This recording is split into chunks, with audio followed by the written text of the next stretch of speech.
So picture yourself for a second, right? You're moving at, I don't know, like 300 kilometers per hour. Oh, at least. Yeah. Right. You are seated inside the Shinkansen, the legendary Japanese bullet train, and you are quite literally just a blur cutting through the landscape. Just flying by. Exactly. And behind you, you've got the neon lights, the towering skyscrapers, the sheer, like, intoxicating 24/7 urban density of Tokyo. Oh.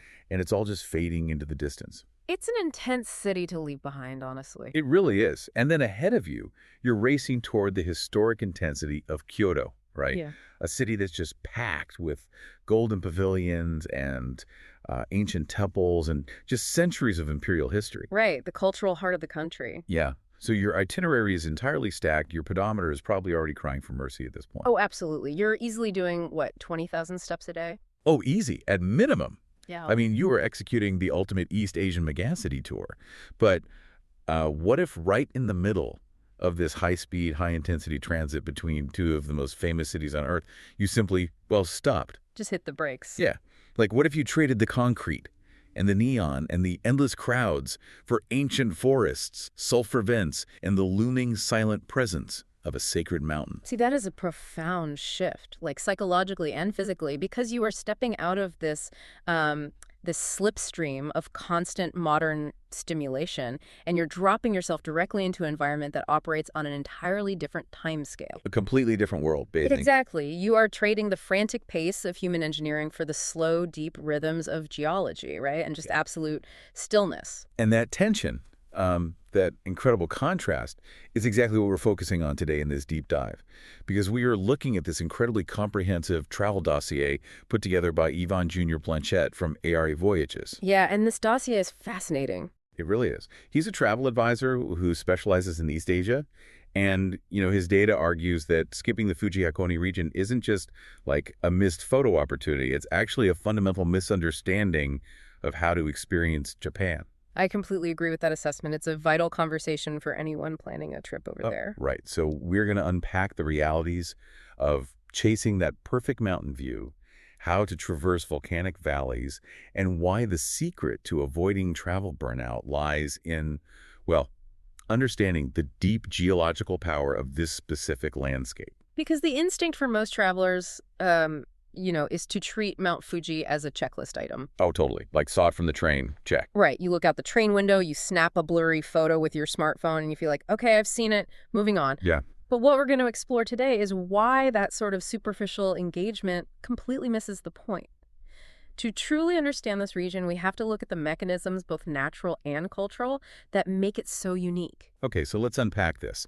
If you are listening to this and you're plotting out a journey to Japan, consider this your ultimate strategy for survival, honestly, and appreciation. I want to start with the sheer geography of it all. The geography is brilliant. It really is. Because looking at Blanchette's analysis, the positioning of this region feels almost too perfect to be an accident. Like, we're talking about a massive natural barrier sitting right between the urban centers of the East and the West. Geographically, the Fuji-Hakone region sits perfectly on the historical and the modern travel corridor between Tokyo in the east and the Kansai region, which includes Kyoto and Osaka, in the west. Right. It's literally on the way. Exactly. To put it in purely logistical terms, you can board the Romance Car Express train at Shinjuku Station in Tokyo, and in about 90 minutes, you just step out in Hakonimoto. Wait, 90 minutes, that's it? That's it. You haven't taken a massive detour. You haven't, boarded a domestic flight to some outer island. You've simply paused on the main artery of the country.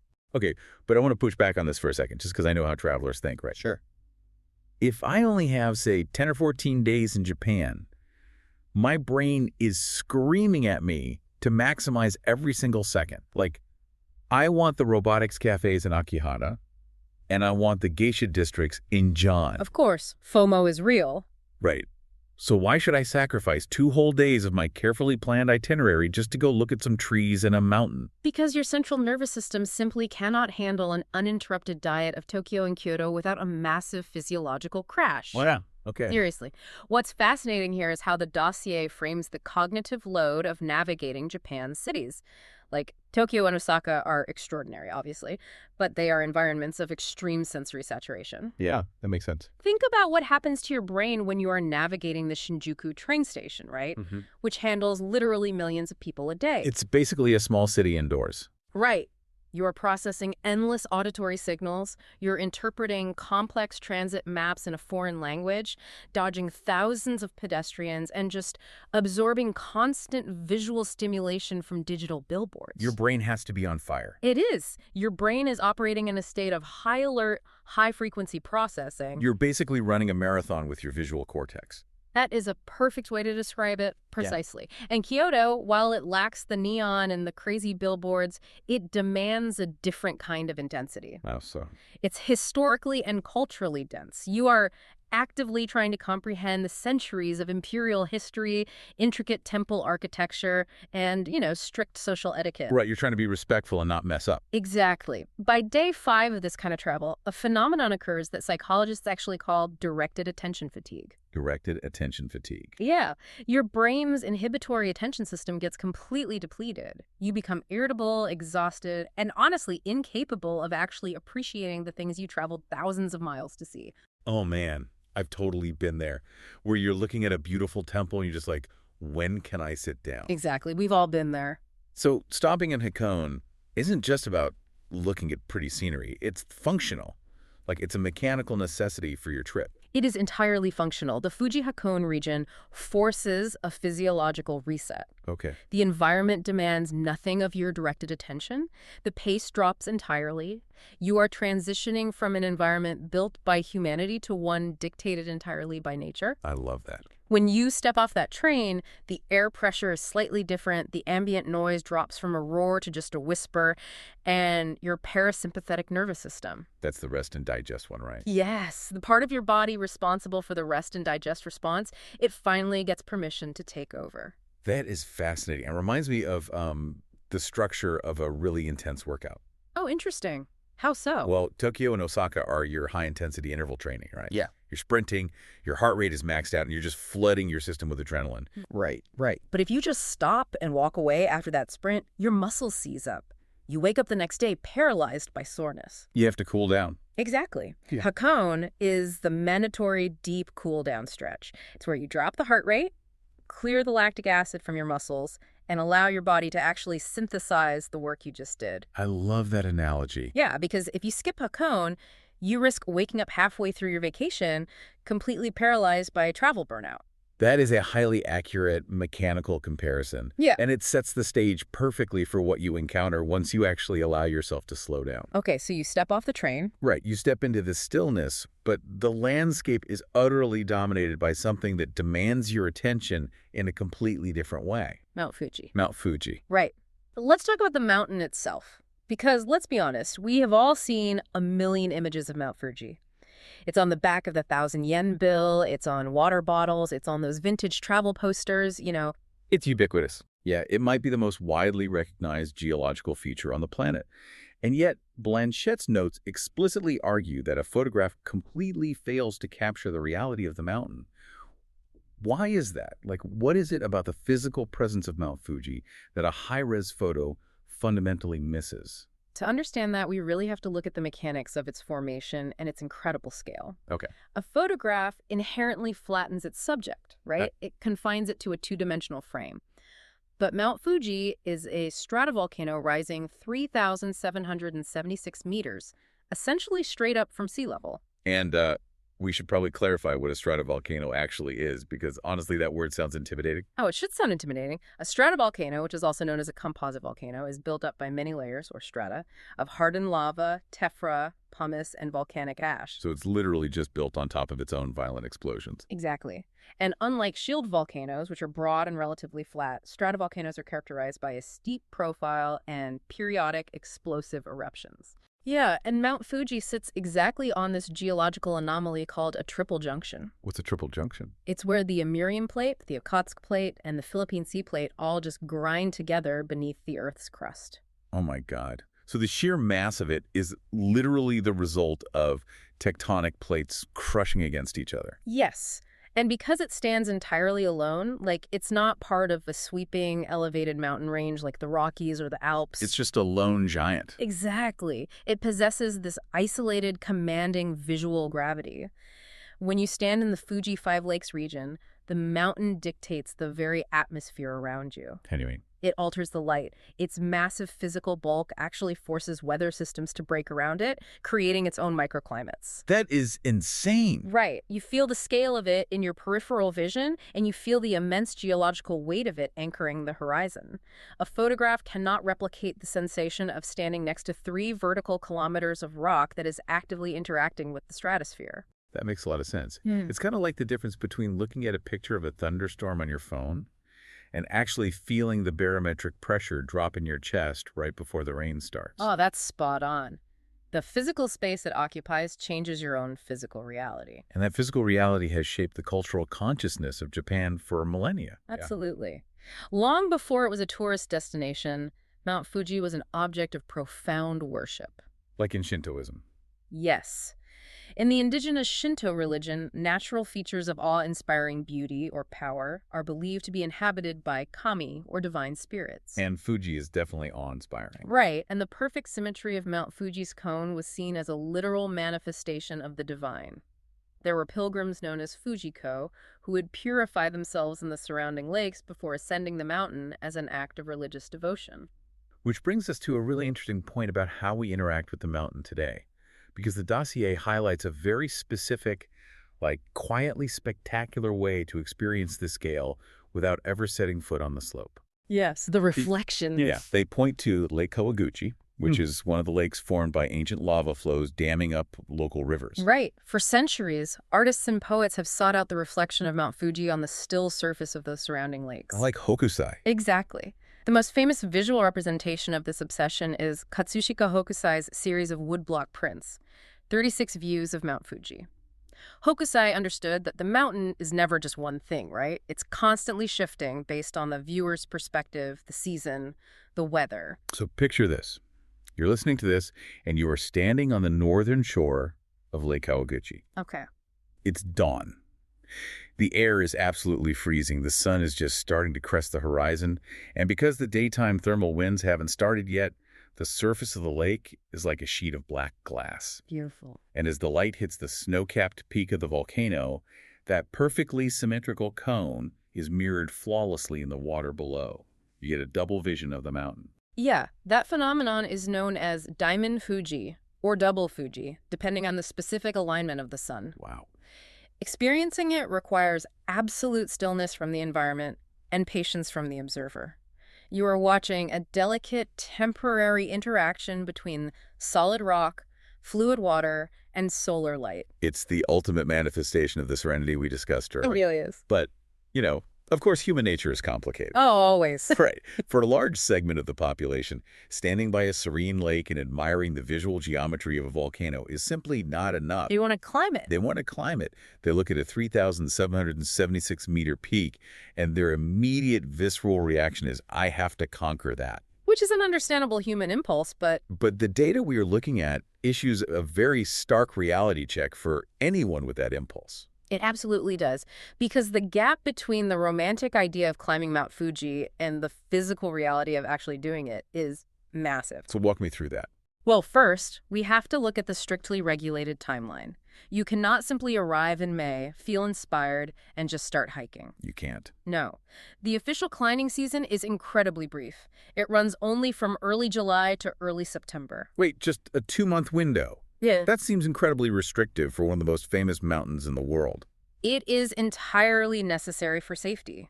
During those 2 months, the mountain huts are staffed, medical facilities are operational, and the trails are largely clear of snow.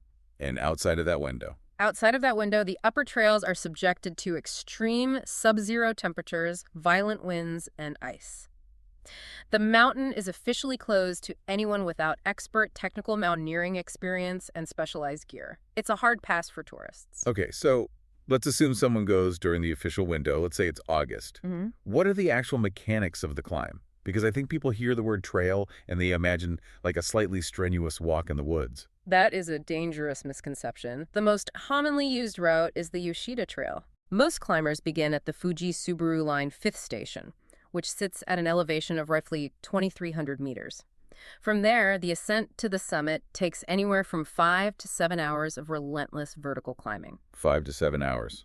Just going up. Just going up. And you're doing it over loose volcanic rock and ash. And then the descent takes an additional 3 to 5 hours. So we're talking about an 8 to 12-hour endurance event. Exactly. And the physical exertion is only half the battle.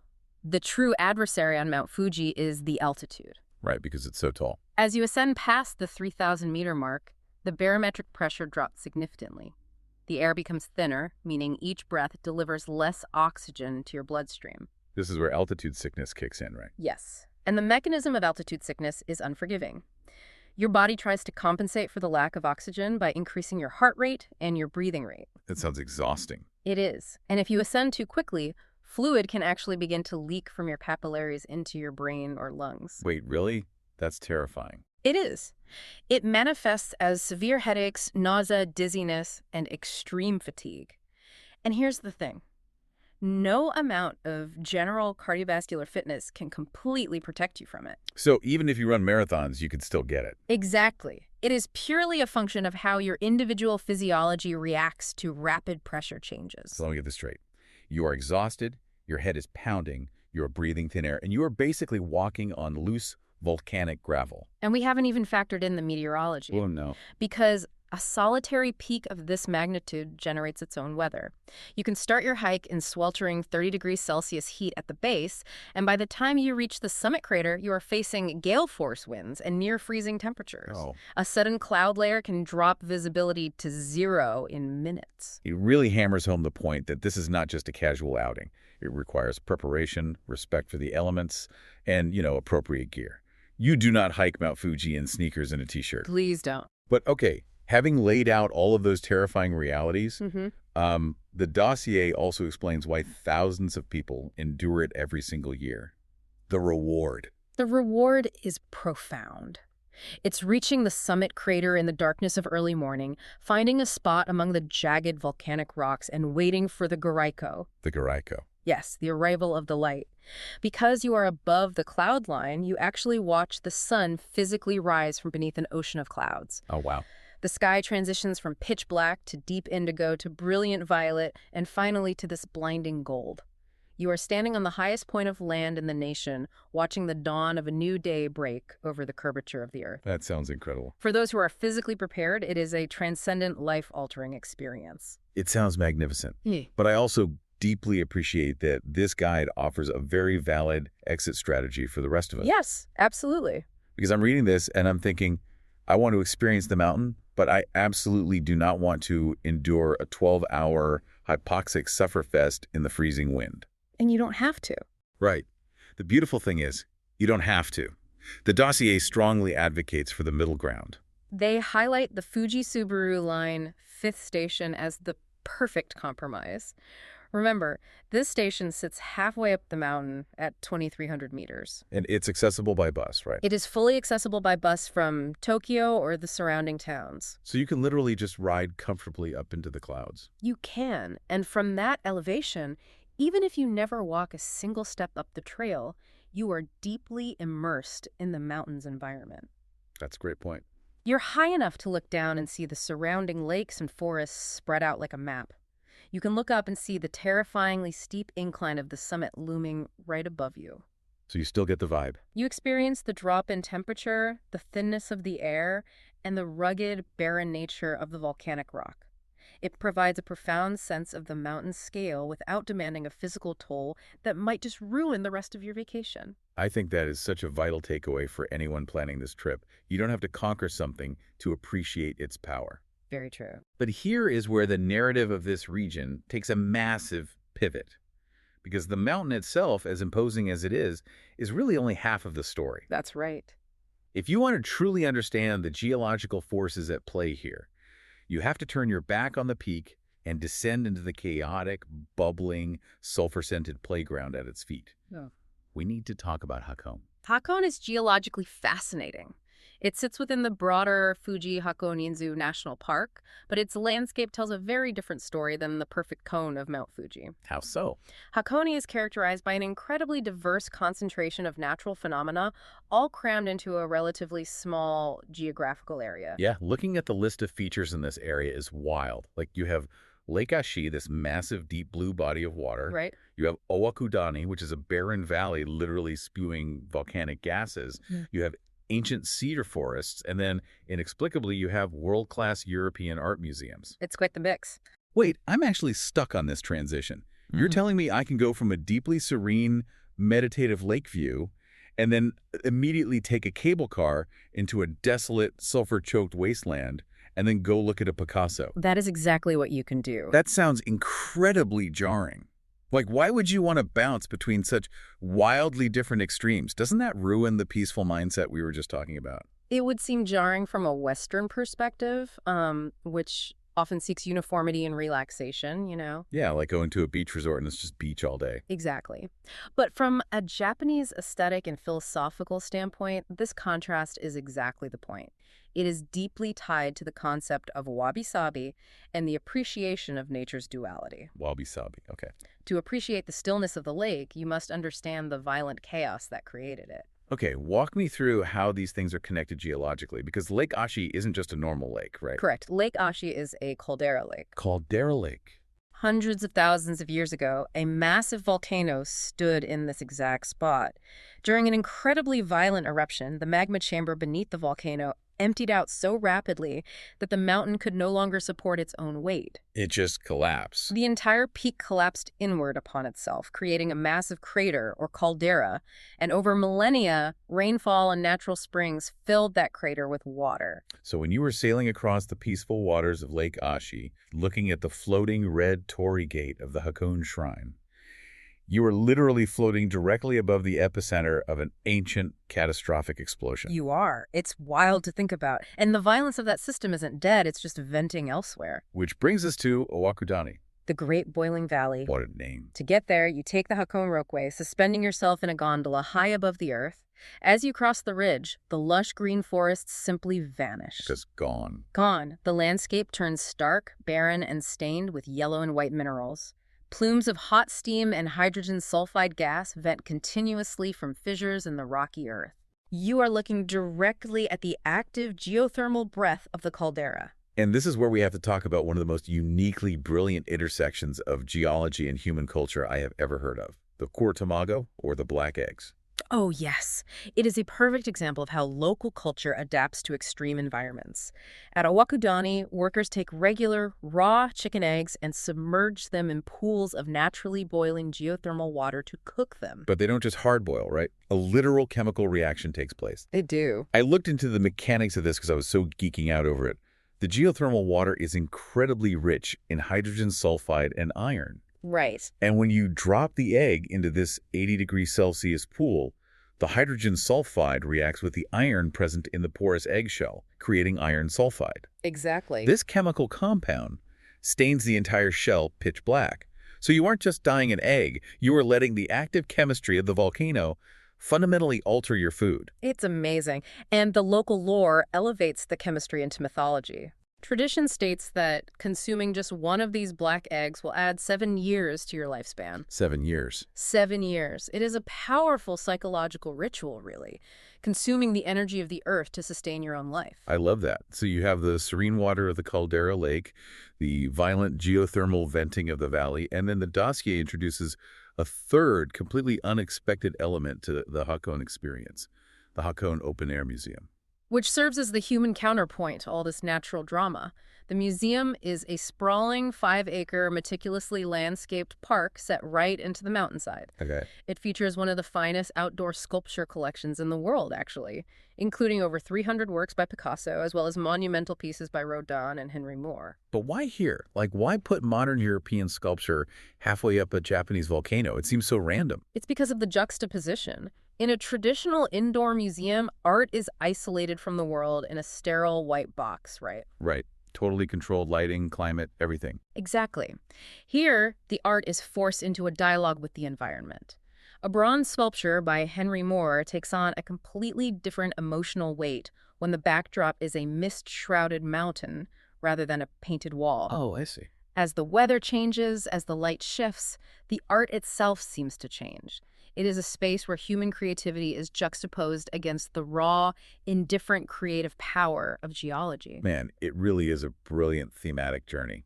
You transition from water and spirit at the lake to earth and fire in the valley to humanity and art at the museum. It's beautifully curated by nature and man.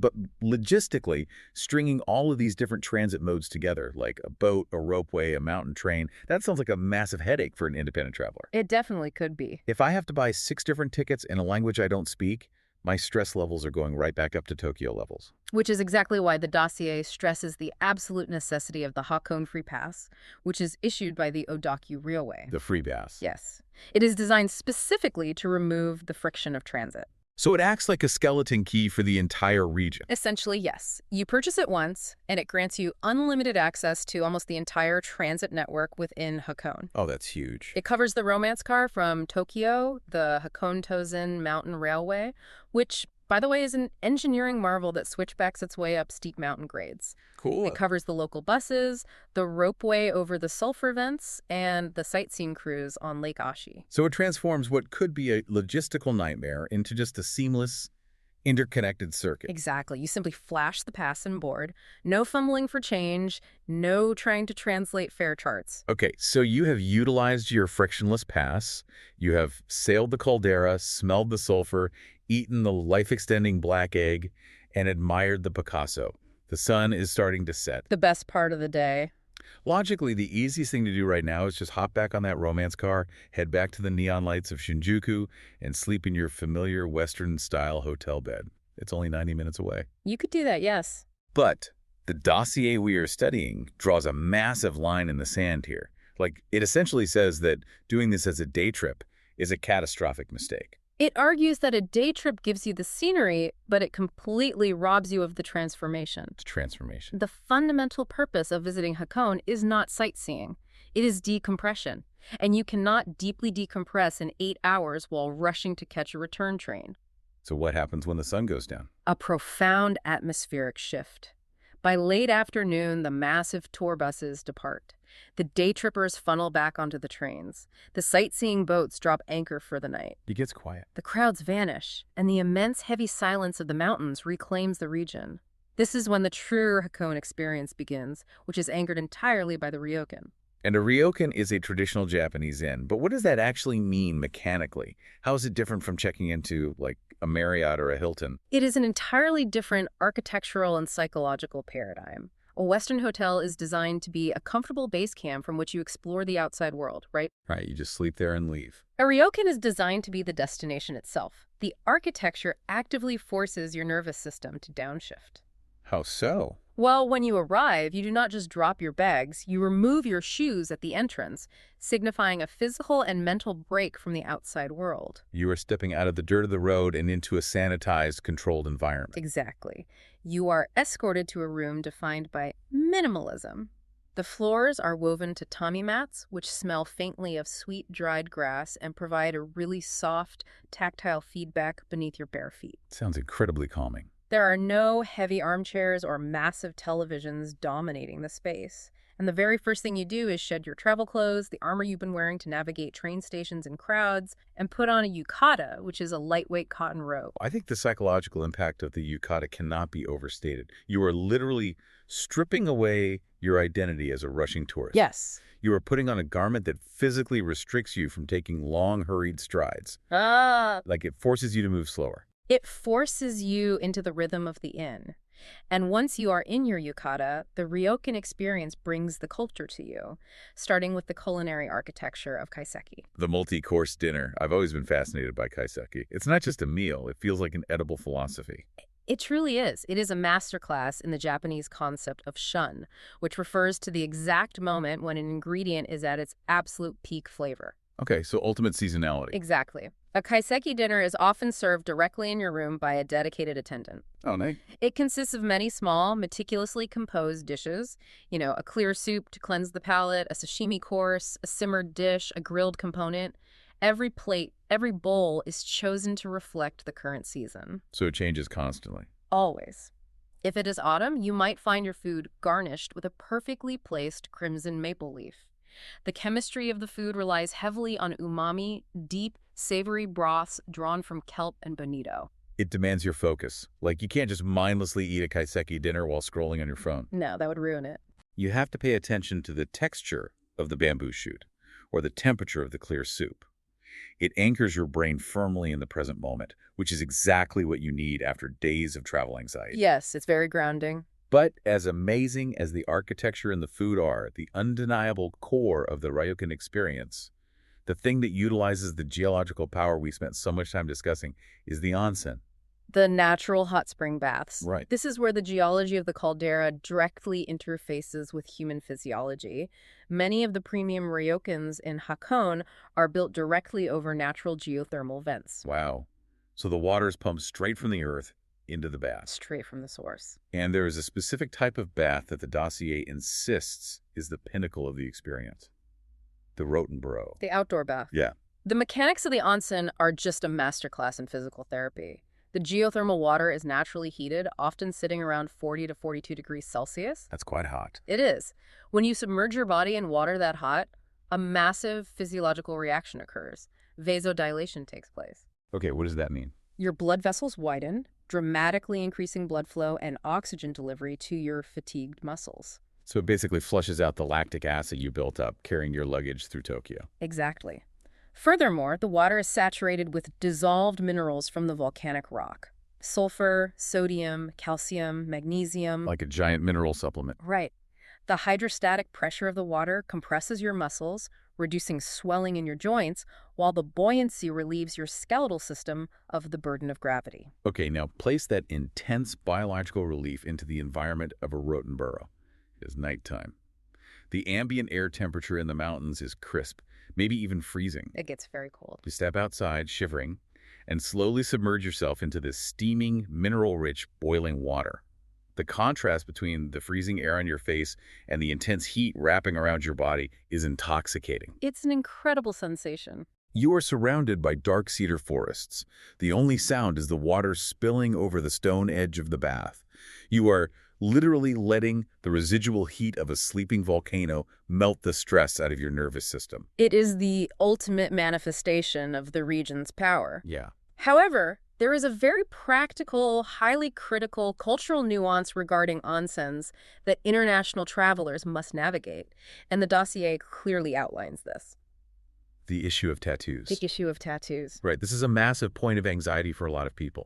In Western culture, tattoos are just aesthetic choices. Like, half the people I know have a sleeve. Sure. But in Japan, the historical context is very different. Historically in Japan, tattoos were used as a punitive mark for criminals, and in modern times, they became heavily associated with the Yakuza or organized crime syndicates. Right. Because an onsen is a place of absolute vulnerability and communal equality, I mean, everyone is naked, stripped of their social markers, the presence of tattoos was seen as deeply disruptive to the harmony and safety of the bath. As a result, the vast majority of communal onsens enforce a strict ban on anyone with visible tattoos. And they don't care if it's a terrifying dragon back piece or just a tiny butterfly on your ankle, right? Yeah. A tattoo is a tattoo. Generally, yes. It's a blanket rule. So if a listener listening right now has a sleeve, does that mean they are completely locked out of this incredible physiological experience? Not at all. But it does require strategic booking. The dossier highlights two specific workarounds. Okay, lay them on me. First, many ryokans offer kashikiri buro, which are private hot spring baths that you can reserve for a specific block of time, usually 45 minutes to an hour. Oh, that's great. Because the bath is entirely private for you or your family, the tattoo rules generally do not apply. That is an absolute lifesaver. The second option, which is more expensive but incredibly luxurious, is to book a premium room that features its own private open-air bath on the balcony or attached to the room. Oh, wow. This guarantees you 24/7 access to the geothermal water without ever having to worry about communal etiquette. That is fantastic advice. Okay. Okay, so let's put this all together. Let's do it. You've navigated the geography. You've embraced the wabi-sabi contract of the caldera. You've eaten the black egg. You've shed your travel anxiety with the yukata. And you are soaking in your private Rotenborough at dawn. Sounds idyllic. You slide open the screen door expecting to gaze upon the majestic, perfect symmetry of Mount Fuji as the sun rises, and you see absolutely nothing. Just a wall of fog. Like a flat, impenetrable wall of gray fog. This brings us to the harshest reality check in the entire dossier, and perhaps the most important lesson in Japanese travel philosophy. Which is? Clear visibility of Mount Fuji is never, ever guaranteed. I read this section of the dossier 3 times because You it did? blew my mind. You can control your itinerary, you can control your ryokan booking, you can buy the free pass. But you cannot control the meteorology of a 3,776-meter mountain. Exactly. Let's break down how this weather dynamic works, because understanding the mechanism helps manage the disappointment. The dossier breaks it down by season. Let's start with spring. Spring, stretching from late March through April, is the iconic postcard image, right? The cherry blossoms are in full bloom, framing the snow-capped mountain. It's what everyone pictures. It is staggeringly beautiful, but it is also the most heavily congested time to visit. Ryokans are booked solid months, sometimes a year, in advance. Wow. Okay, then we move into summer.